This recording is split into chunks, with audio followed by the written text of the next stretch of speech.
Oke saudara, kita belajar malam ini saudara, gereja yang bekerja sama dengan Tuhan.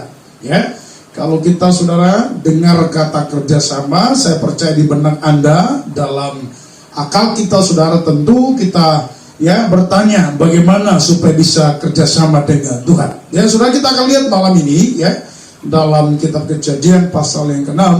Ya, saya ngambil satu tokoh saudara. Kejadian pasal 6 ayat 22. Sudah dapat? Oke ya. Kalau sudah temukan saudara, saya ngajak kita untuk sama-sama baca 1, 2, 3 ya. Lalu Nuh melakukan semuanya itu tepat seperti yang diperintahkan Allah kepadanya, demikianlah dilakukannya.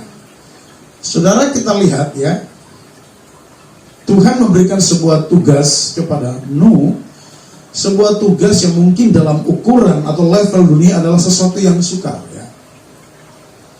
Tapi tanpa kita saudara, Tuhan memberikan sebuah tugas, sebuah misi besar untuk seorang Nuh saudara, yaitu membangun sebuah batra, membangun sebuah kapal yang ukurannya adalah semua dari Tuhan. Kalau saya katakan arsiteknya itu adalah Allah, sedangkan tukang yang dalam tindakan mengerjakan itu adalah Nuh. Gambarnya, ukurannya saudara, semua sumbernya dari Tuhan. Sekali lagi saudara ya, Nuh itu selaku tukang, karena dia yang berada actionnya dalam pembangunan batra ya. Lalu gambarnya dan semua ukurannya saudara itu berasal dari surga. Bangunan itu harus sesuai dengan keinginan siapa yang membuat gambarnya. Di ayat ini kita lihat ya, Nuh melakukan semua ukuran itu tepat. Coba katakan tepat. Saudara perhatikan ya, berarti Nuh itu bukan orang biasa. Nuh itu adalah orang yang punya talenta, punya keahlian khusus, yang saya katakan itu berasal dari Tuhan. Karena gini, ketika Tuhan ingin mengerjakan satu yang hebat sudah di bumi, tentu saudara, dia akan mempekerjakan, memberikan tugas pada seseorang, lalu orang itu dibekali, diperlengkapi dengan talenta yang sesuai dengan keinginan Tuhan. Tuhan inginkan Nuh bangun batra, lalu Nuh diberikan kemampuan khusus. Ya, saya katakan mungkin pada zaman itu orang tidak memilikinya, tapi Nuh diberikan kemampuan ini, talenta untuk bisa melakukan tugas atau misi yang Tuhan embankan pada dirinya. Nuh tidak hanya jenius, tetapi dia adalah orang yang rohani. Dia orang yang bergaul dengan Tuhan. Amin. Ada banyak orang-orang jenius di dunia ini saudara, tapi banyak gagal dalam hidupnya. Kenapa? Karena dia tidak bergaul dengan Tuhan. Jadi saudara, kita lihat Tuhan tidak memilih orang sembarang ya untuk bisa kerjasama dengan dia. Kita lagi Ibrani 11. Saya akan membaca di ayat yang ke-7 ya. Misi atau tujuan daripada kerjasama Tuhan dengan Nuh, dengan gerejanya, kita lihat. Saya akan membaca 3 ayat malam ini untuk bisa mengerti tujuan dari kerjasama ya.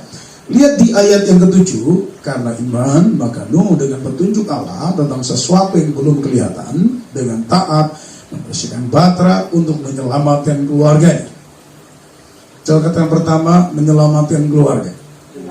Saudara, perhatikan kembali, Nuh itu hanya pekerja lapangan, tapi petunjuknya, gambarnya, ukuran ini semua berasal dari surga. Ini orang kalau gak serius ikut Tuhan gak akan mungkin ngerti, nangkap, apalagi tepat seperti yang diperintahkan. Tujuan kerjasama Allah dengan Nuh, Allah dengan gerejanya, dengan umatnya. Saya ngambil satu kalimat di ayat 7 kitab Ibrani adalah ya, dengan taat membersihkan batra untuk menyelamatkan keluarga. Keluarga itu apa? Adalah jiwa. Jadi saudara, tujuan kerjasama Tuhan di surga dengan gerejanya, pertama tujuan keselamatan jiwa. Katakan amin saudara. Amen. Jadi untuk orang dipakai dalam tugas ini bukan orang sembarangan, bukan orang Kristen danga-danga, Kristen duniawi, Kristen kanak-kanak. Harus Kristen yang dewasa, yang punya tingkat pengertian yang tepat dengan Tuhan. Jadi siapa yang bisa menyelamatkan jiwa? Yang kerjasama dengan Allah. Lalu siapa yang bisa kerjasama dengan Allah? Gak mungkin orang Kristen sembarang. Tapi mereka sudah dilatih, dipersiapkan, dibentuk, ditempa untuk misi tentang apa? Keselamatan jiwa. Jadi yang pertama, tugas atau tujuan daripada kerjasama dengan Allah dalam misinya apa? Keselamatan jiwa. Amin. Ini harga mati loh saudara. Ini nggak bisa dirubah. Jadi tujuan apa kau menikah? Pertama keselamatan jiwa. Suamimu, istrimu, kalau punya anak, anakmu, keselamatan rohani mereka itu penting sekali. Lalu yang berikut saudara, di Injil Matius pasal 6, ini berada dalam doa Bapa kami. Ya, kita lihat saudara, apa misi Tuhan? Ya, atau tujuan Tuhan kerjasama dengan kita. Kalau sudah bicara kerjasama saudara, berarti apa? Bukan orang sembarang yang bisa kerjasama dengan sorga. Kita lihat dalam Matius pasal yang ke-6, kita lihat dalam doa Bapa kami ya. Kita lihat di ayat yang ke-9 sampai dengan yang ke-10. Matius 6 ayat 9 sampai 10. Karena itu berdoalah demikian, Bapa kami yang di sorga, dikuduskanlah namamu, datanglah kerajaanmu, jadilah kehendakmu di bumi seperti di sorga. Tujuan sorga memilih Nuh, memilih Abraham, Ishak dan Yakub, memilih gerejanya adalah supaya kehendaknya jadi di bumi. Amin saudara. Bukan kehendak kita yang jadi di bumi. Jadi orang-orang yang nikahnya rusak, orang-orang yang nikahnya berantakan lalu cerai, mudah-mudi yang perilakunya buruk serupa dengan dunia, ingat orang-orang ini tidak akan pernah bisa nyata kehendak Allah di bumi. Tidak pernah. Tapi kehendaknya, keinginannya, keinginan duniawi, keinginan setan yang selalu nampak dari diri mereka. Jadi saudara, apa tujuan yang kedua? Ya, Allah memilih kita untuk kerjasama adalah menyatakan kehendak Allah di bumi, supaya suasananya, hidupnya seperti di sorga. Pertanyaan, siapa di bumi adalah gerejanya? Siapa di bumi adalah engkau dan saya, anak-anaknya. Amin. Jadi untuk apa engkau dipilih, untuk apa engkau beribadah, untuk apa engkau kerja, untuk apa engkau menikah? Tujuan yang kedua adalah apa? Supaya kehendak Bapa, kehendak Allah jadi dalam hidupmu.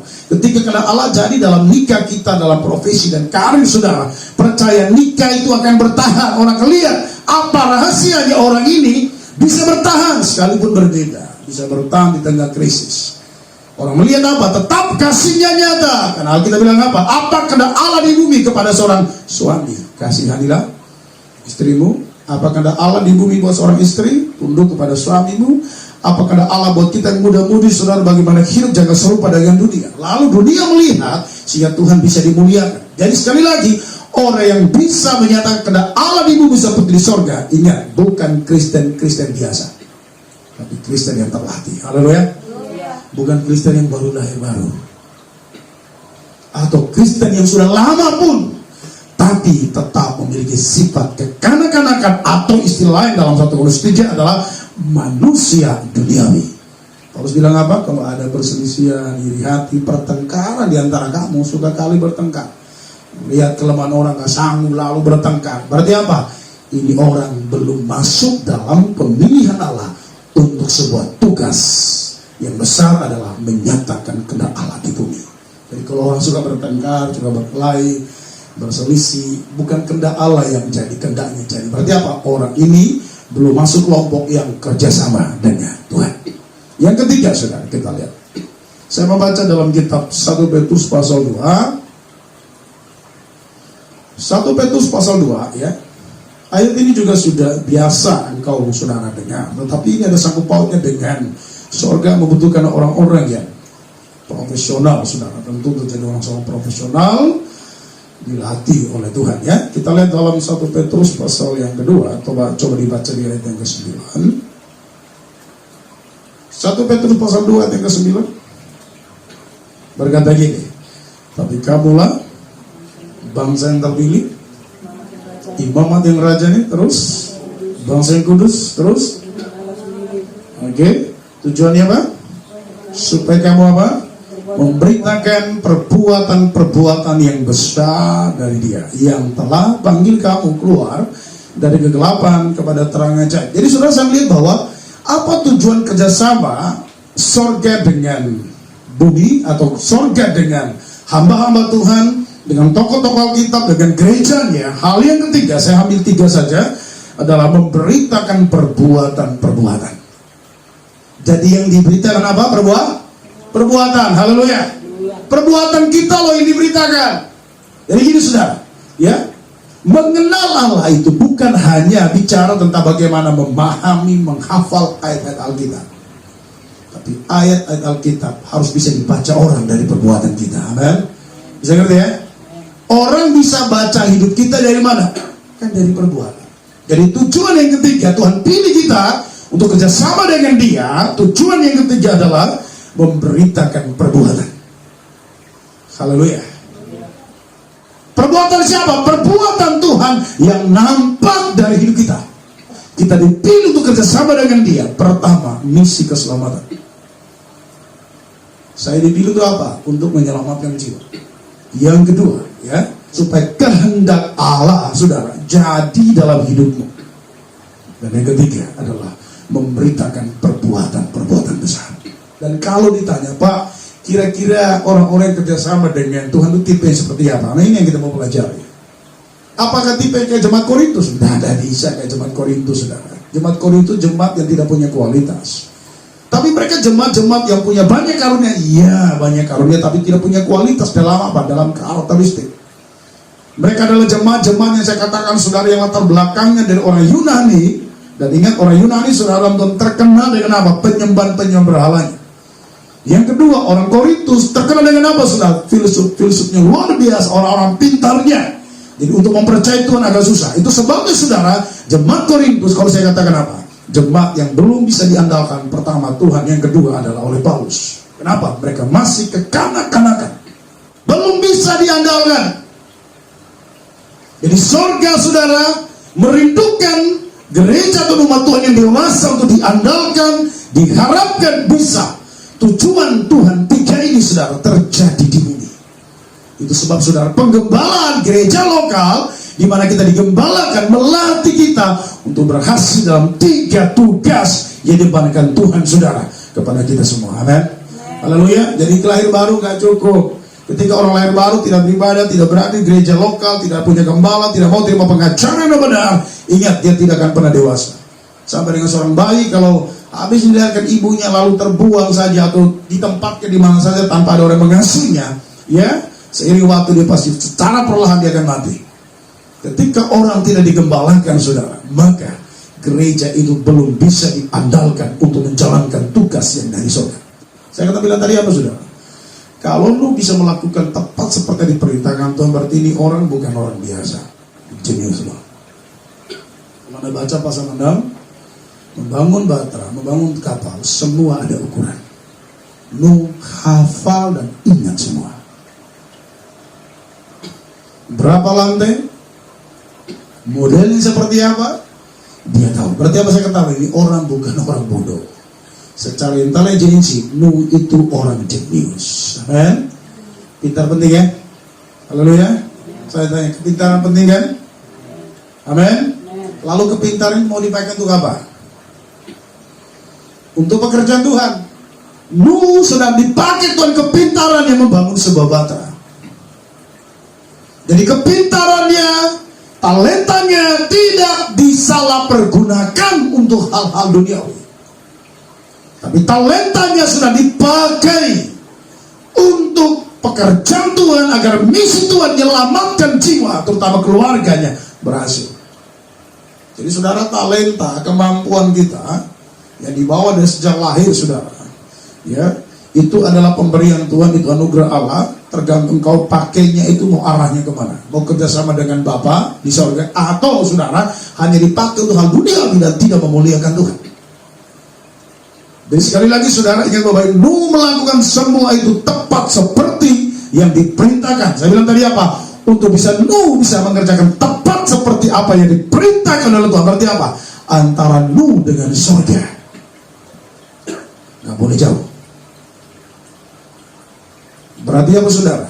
Antara nu dengan Tuhan, dengan surga, terus ada komunikasi, ada kedekatan, ada yang namanya bergaul terus menerus, sehingga nu nangkap sesuatu yang dinyatakan kepadanya. Ingat tadi Ibrani pasal 11, atas petunjuk Allah nu dengan taat mengerjakannya. Tapi nu itu secara ya intelijensi, dia ini orang jenius. Yang kedua, secara rohani, dia itu apa, saudara? Orang-orang yang hebat secara rohani. Pekerjaan Tuhan tidak gagal di tangannya. Saya tanya, saudara, kalau nu mudah tersinggung, mudah sakit hati, kurang sabar, mudah putus asa, mudah nyerah. Saya tanya, berhasil nggak kapal di laut? Halo, berhasil? Saya tanya, kalau Anda sudah menikah, tapi mudah tersinggung, mudah sakit hati, mudah nyerah, mudah putus asa, kira-kira nikahmu bisa bertahan nggak? Nggak bisa. Ini loh, tujuan kerjasama dari 3, keselamatan jiwa. Yang kedua, karena Allah terjadi di bumi. Yang ketiga, memberitakan perbuatan besar. 3 tujuan itu jangan pernah bisa berhasil dari orang yang tidak tangguh rohaninya.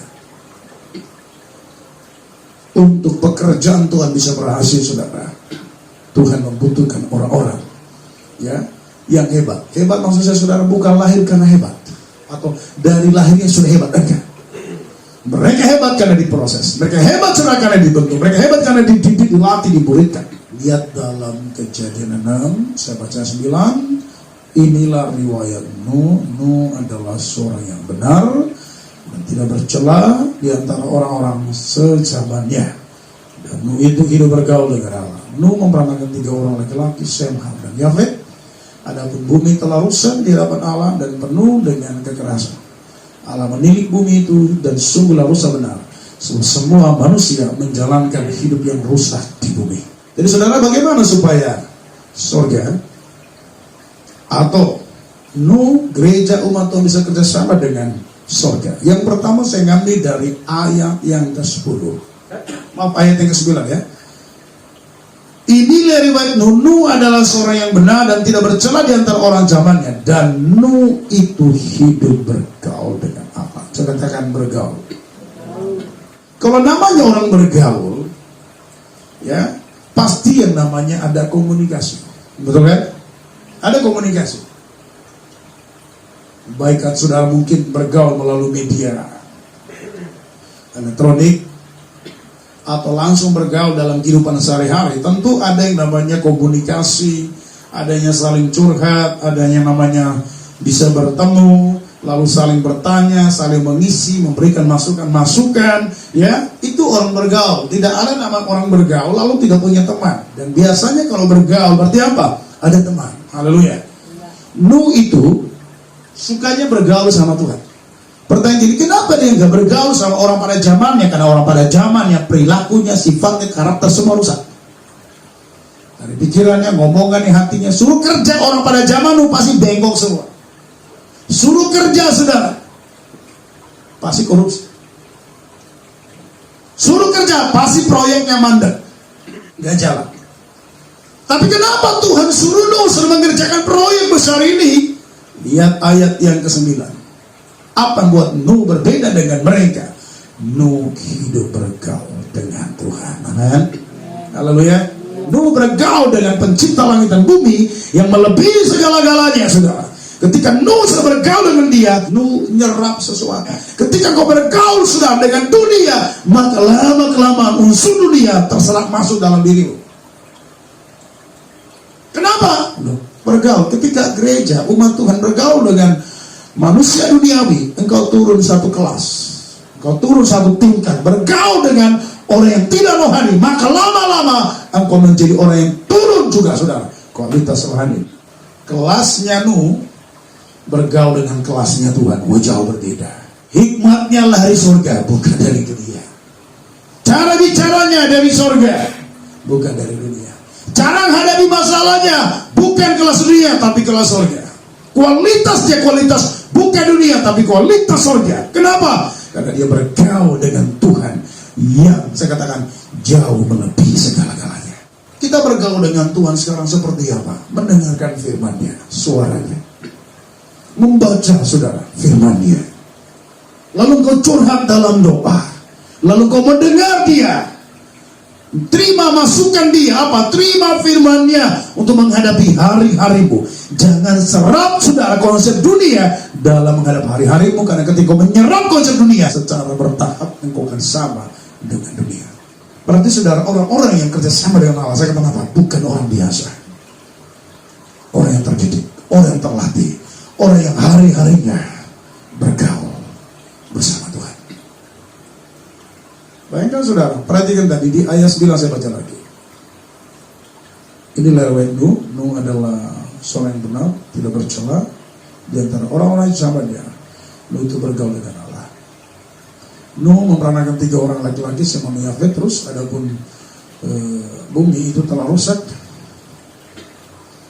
di hadapan Allah dan penuh kekerasan. Allah mendidik bumi dan sungguh sudah rusak, sebab semua manusia menjalani hidup yang rusak di bumi. Tapi saya heran ada satu keluarga yang tidak rusak.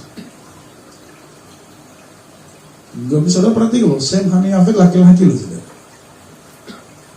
Tapi heran ya, kok gak rusak sifatnya? Padahal di tengah-tengah orang yang sudah rusak semua. Kenapa gak beribadah? Gimana mau beribadah? Di tengah-tengah aku narkoba selama alasan. Ada 3 orang dari anak dari Nuh gak rusak hidupnya, sekalipun lingkungannya udah rusak. Apa rahasianya? Bergaul dengan Tuhan. Bergaul dengan Tuhan adalah seperti yang kita lakukan, dengar firman, baca firman, renungkan firman. Ada masalah, tanya dia kasih masukan. Ini caranya, berusaha ngerti firmannya, ikuti maunya di dalam keluarga, dalam karir, dalam apapun, ikuti maunya. Itu berarti apa? Engkau sementara bergaul dengan Allah. Dan ketika engkau bergaul dengan Allah, saudara, ingat baik-baik, engkau masuk dalam kelompok orang-orang yang bekerja sama dengan dia. Amin. Dan ketika kau masuk dalam kelompok orang yang bekerja sama dengan dia, saya pastikan Anda bukan orang biasa-biasa, tapi orang yang hebat luar biasa. Kenapa? Tuhan mempercayakan engkau sebuah pekerjaan besar. Amin. Haleluya. Orang yang bersifat duniawi tidak masuk pada kelompok yang bisa kerjasama dengan Allah. Jadi kelasmu bergaulnya bukan orang pada zamannya. Kelasnya, saya nggak tahu loh saudara, mungkin ratusan ribu tingkatan dari lu. Dia bisa nyerap pikiran Tuhan. Dia bisa ngerti petunjuk Tuhan, sekalipun belum kelihatan.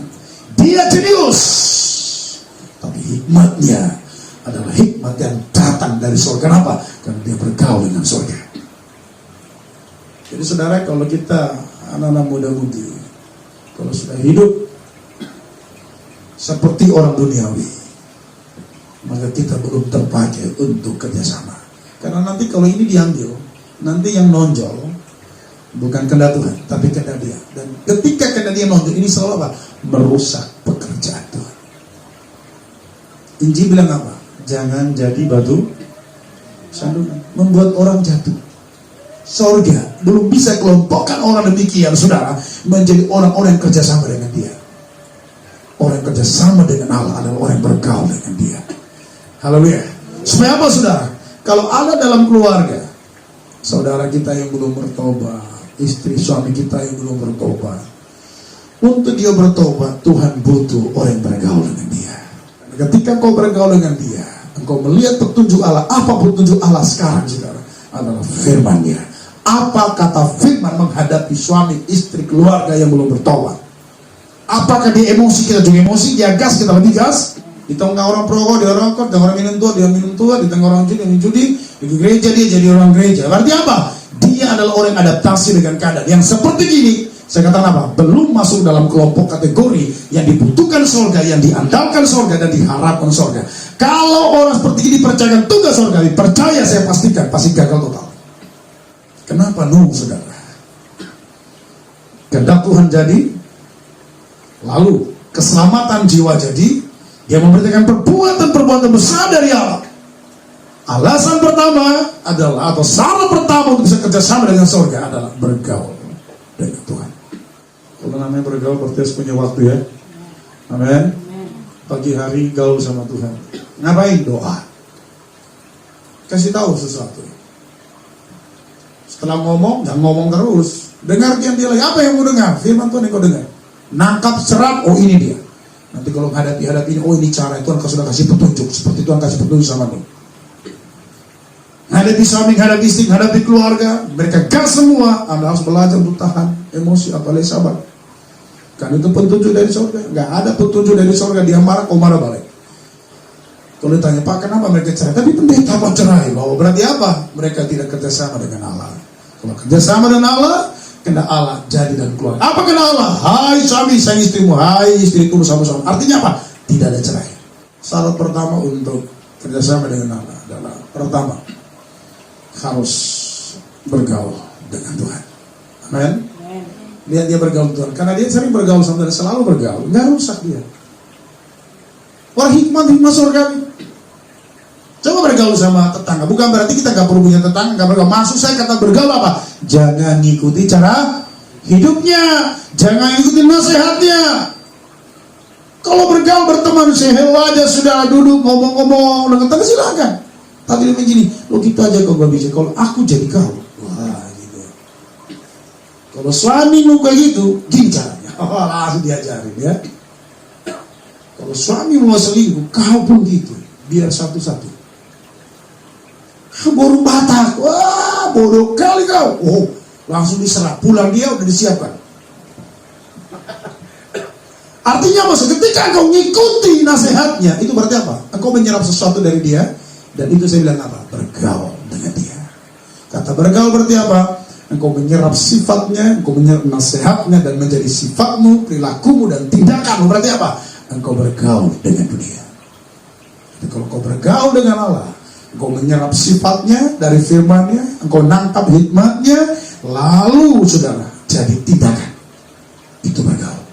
Jadi orang yang bergaul dengan Tuhan, ya, dari ayat ini apa? Dia tidak jadi rusak. Sekalipun dia tinggal di tempat kerja yang banyak orang rusaknya. Apa rusaknya saudara? Korupsi lah, tukang ngambil saudara ya, ngambil muka lah, munafik lah. Tetapi Anda dan saya tetap konsisten dalam hidupmu sekalipun berada di tengah-tengah orang-orang kayak gini. Buktinya apa, saudara? Artinya gini, itu dasarnya dari mana? Karena kau bergaul sama Tuhan, kan? Haleluya. Coba engkau bergaul sama Tuhan, saudara. Engkau akan menyerap semua dari mereka. Pulang ke rumah pasti jangan jadi berbeda. Adapun bumi ini telah rusak di hadapan Allah dan penuh dengan kekerasan. Ayat 12 saya akan baca lagi. Allah menilik bumi itu dan sungguh rusak benar. Semua manusia menjadi hidup yang rusak. Baik kalau semua manusia hanya Nuh dan anak-anak dan keluarga yang gak rusak. Kok bisa ya? Banyak orang tua salahkan lingkungan. Ya, anaknya rusak karena lingkungan. Gitu ya. Padahal kalau kita survei tentang ilmu pendidikan, keluarga itu saudara memberi pendidikan kepada anaknya itu 70%.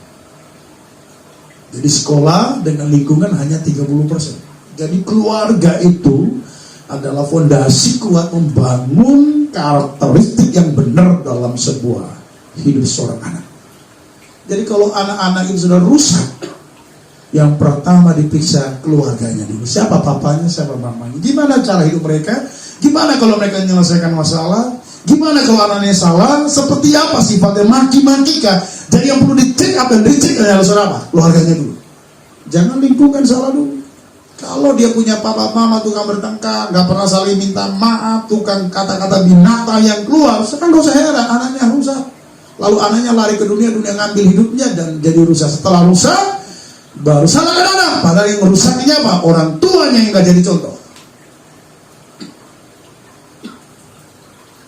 Nuh kenapa saudara tidak rusak? Ini apa baik saudara? Barang yang rusak tidak bisa lagi maksimal dipakai, betul? Kenapa Nuh bisa dipakai Tuhan untuk kerjasama dengan dia? Dia nggak rusak. Coba Anda punya handphone saja lah, volumenya aja rusak, kira-kira terganggu? Terganggu, hanya volumenya aja terganggu.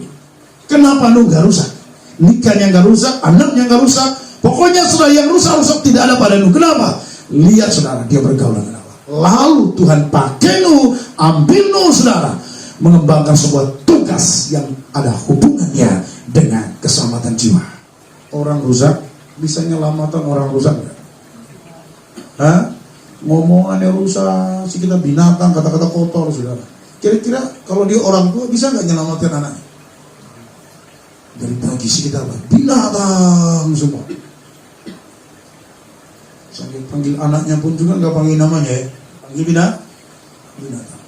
Kalau orang tuanya saudara rusak gini, jangan harap dia menghasilkan generasi yang bagus. Ketika orang sudah rusak, jangan harap dia dipakai Tuhan dalam misi menyelamatkan jiwa, gak bisa. Kalau rumah tangga sudah rusak, jangan harap jadi contoh, jadi teladan buat rumah tangga yang rusak. Sesuatu yang rusak saudara, ya tidak akan pernah memberitakan sesuatu yang menyenangkan orang. Murid-murid dilatih Tuhan 3,5 tahun baru dilepas. Selama belum terdidik, selama belum terlatih, tidak akan dilepas. Tuhan tidak bilang gini, pergilah, jadikan semua bangsa muridku. Sebelum mereka terlatih dan terdidik, saudara, kalimat itu tidak akan muncul keluar dari perkataan Kristus. Tapi setelah mereka dididik, dilatih, dikembangkan kemampuannya, lalu itu bilang apa? Pergilah, aku menyertai kamu. Dan lihat saudara, ketika Tuhan memutus mereka, lihat Kisah Rasul pasal 1. Petrus yang dulunya ditengking oleh Tuhan, saudara, dia bisa khotbah, bisa menyelamatkan 3.000 orang. Kalau pekerjaannya keselamatan jiwa, kehendak Tuhan di bumi jadi, perbuatan-perbuatan diberitahu hidupmu, saya nyatakan sudah apa? Engkau dan saya adalah asetnya Tuhan yang berharga dan mulia, yang tidak mudah dihancurkan. Amin. Dia akan pertahankan hidupmu. Daud dipertahankan, Sadat, Mesak, Abednego dipertahankan, api pun gak membakar mereka. Kenapa? Ini aset Tuhan, supaya Tuhan dipermuliakan di negara Persia atau negara Babilonia pada zaman itu. Lalu keluar undang-undang, semua berubah. Siapa yang hujat, hina Tuhan, Sadat, Mesak, Abednego, rumahnya dihancurkan, orangnya dipenggal-penggal. Lalu dengan demikian orang banyak beralih agama, lalu mengikuti keyakinan Sadat, Mesak, Abednego, sampai mengikuti keyakinan Mordekai pada zaman Ester. Kenapa? Karena orang ini apa, saudara? Bisa nyatakan dengan Allah, ya, misi keselamatan dari Allah terjadi pada diri mereka. Dan yang ketiga, mereka bisa melakukan perbuatan-perbuatan besar dari Dia. Kelas di manakah mereka? Adalah kelas kedewasaan rohani. Amin. Kalau Anda mau dewasa, saudara, ada saatnya Tuhan latih, ada saat Tuhan didik, ada saat Tuhan pakai paksa Anda untuk bisa melakukan firman. Apapun cara manusia untuk mematikan Sadat, Mesak, Abednego, selama tugas sorga belum selesai pada mereka, tidak ada cerita nyawanya habis. Gak bisa, sampai nyala api pun gak bisa membakar. Bahkan singa yang kelaparan pun tidak sanggup sudah menghabisi dan yang kenapa? Mereka adalah aset sorga. Engkau dan saya aset sorga, maka kita adalah pribadi yang diandalkan, pribadi yang diharapkan oleh Tuhan. Karena hanya orang yang dewasa yang bisa diandalkan, bisa diharapkan melakukan sesuatu yang bertanggung jawab. Kiranya Tuhan memberkati kita dan teman-teman kita di hari-hari berikutnya, ya. Terus memberkati.